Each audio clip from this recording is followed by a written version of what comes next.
We really want a legacy for our children, and we envision using this space to be together as a family. My name is Rosa Vanderkock, and welcome to the Rosabelle.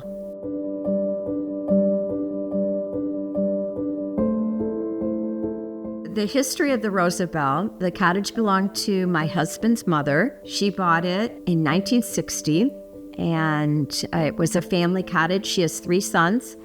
And every summer, they would come out here when school was out, and they would stay until September. The boys grew up here. They had friends here. They had a whole different cottage life. And she passed away a few years ago, and my children love the cottage, so they really wanted us to keep it in the family. So we decided to tear it down. It was only 700 square feet.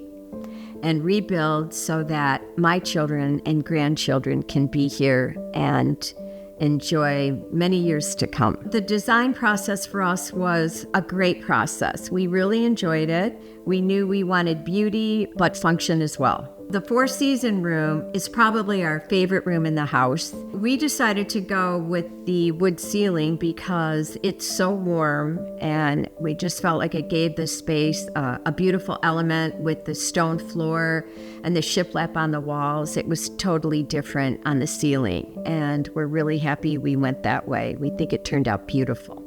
The wood ceiling really fits into nature out here. We've got the beautiful green lawn, the water, the beach, the stone floor, and it just seems to all work and flow together. We envision using this space to be together as a family. It's so hard to have family time anymore. So this is a place where they're going to come out, we're going to hang out, play games, cook great food, and just enjoy each other.